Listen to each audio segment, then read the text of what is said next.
एक कंबल वाले बनिए की दुकान थी। उसके सामने एक साधु बैठा था। साधु वर्षों से तपस्या करता था और अपने आप को बहुत तपस्वी समझता था। तो साधु ने बनिए की दुकान पे जाके कहा, भाई साहब मुझे एक कंबल दे दो।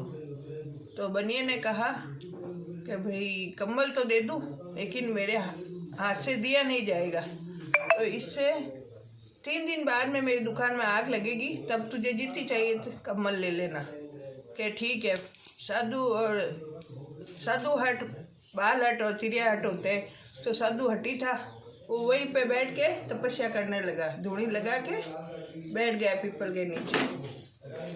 3 दिन बाद में दुकान में अचानक आग लगी। बनिया बाहर आके खड़ा हो गया कि साधु महाराज आपको जितनी भी कंबल चाहिए ले लो, अभी 10 मिनट में मेरी दुकान में आग लगने वाली है।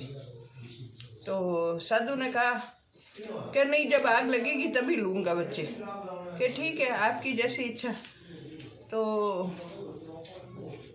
10 मिनट के बाद में दुकान में आग लग गई।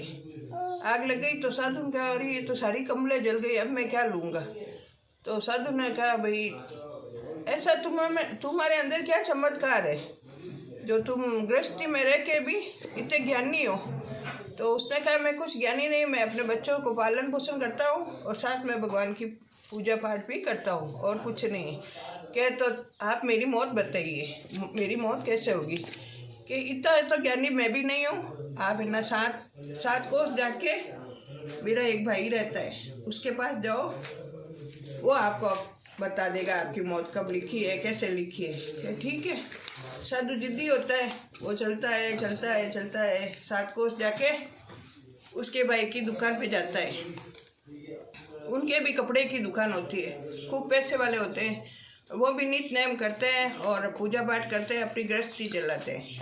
तो साधु जाता है कि प्रणाम बाबा जी, आइए जलपान कीजिए। कि नहीं, मेरे को तो आपके भाई ने भेजा है, कंबल वाले भाई साहब ने, आप मेरे को मेरी मौत बताए। तो वो बनिए का भाई कहता है कि आज से 3 दिन बाद हम लोग सब है ना जल मार्ग से नाव में बैठ के तीर्थ करने जाएंगे, जिसमें मेरे बेटे पोते बहुएं सब गहने घाटे पहन के, जेवर वगैरह नए कपड़े पहन के, खूब खाना पीना बना के हम लोग वहाँ जाएंगे तीर्थ करने के लिए। अगर उसमें मैं बच गया, उसमें एक पानी का भंवर आएगा, भंवर में अगर मैं बच गया तो मैं तुझे तेरी मौत बता दूंगा बाबा। कि ठीक है। वो 3 दिन और वहाँ पे पेड़ के पास बैठ के तपस्या करता है, और 3 दिन बाद उसकी सुंदर बहुएं, बेटे पोते सब नाव में बैठ के तीर्थ के लिए निकलते हैं। तो उसने साधु ने कहा, जब आपको पता है कि हम भवन में जाके मर जाएंगे या भवन में फंस जाएंगे, तो फिर आप है ना पहले इसका इंतजाम क्यों नहीं करते, क्यों जा रहे हो। कि वो तो होनार को नमस्कार है, जो होनी है वो तो होके रहेगी। कि ठीक है। तो 3 दिन बाद में वो सब बमें वगैरह खूब खाना पीना लेके, जेवर वगैरह पहन के वो नाव में जाके बैठती है, और नाव में चलते 10 मिनट के बाद ही भंवर आता है खूब पानी में, और वो पूरी नाव पानी में डूब जाती है। वो बनिया थोड़ा सा बाहर डुबकी ले रहा था, तो साधु जाके उसको बनिया को खींच के बाहर निकालता है, और उसका पेट का पानी निकाल के कहता है, बाबा जी नहीं सेठ जी, अब मेरे को ना मेरी मौत बताओ। तो वो कहता है कि भाई इतना तपस्वी तो मैं नहीं हूँ, फिर भी ये जो सामने पेड़ लगा हुआ है ना, इस पे तेरे को फांसी होगी। कि इस पे फांसी होगी, तो मैं 7 समुंदर पार चला जाऊंगा, फिर मेरे को कैसे फांसी होगी। कि वो तो होनार को नमस्कार, जो होना है वो तो होगा ही। कि ठीक है। तो ऐसे करके वो तो मर जाता है बनिया, और वो साधु जाता रहता है, बहुत कोसों मील जाके 7 समुंदर पार चला जाता है। जाके वहाँ बैठ जाता है तपस्या करने। उसके मन में ये घमंड होता है कि मैं बहुत तपस्वी हूँ। फिर जब उसने बताया बनिया ने, उस दिन उस तारीख को तुम्हारी मौत होगी, उसी तारीख को वो तपस्या कर रहा होता है, वहाँ से एक रथ निकलता है। रथ में एक सारथी होता है, रथ चलाने वाला, एक बहुत सुंदर अप्सरा बैठी होती।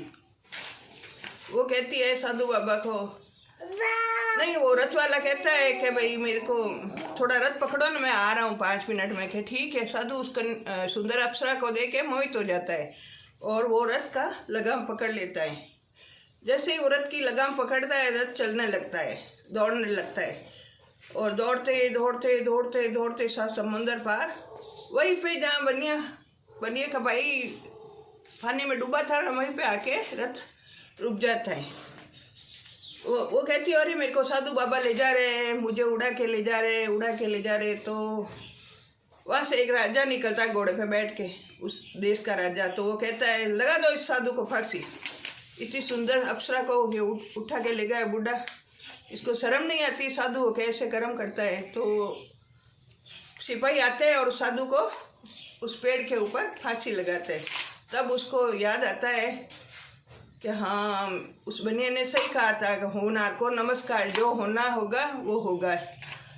कि मेरे को उसने कहा था मैं 7 समुद्र पार चला गया, लेकिन मेरी मौत इसी पेड़ पे लिखी थी।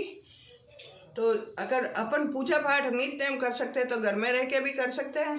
और होनार को नमस्कार। तो वो अप्सरा बोलती है, वो राजा कहता है अप्सरा को कि चलो मेरे से शादी करो। वो कहती मैं कोई अप्सरा नहीं हूँ, मैं तो इसकी मौत हूँ। और जो रथ हाँक रहा था वो इसका काल था। काल मेरे को यहाँ लेके आया और इसकी मौत हो गई।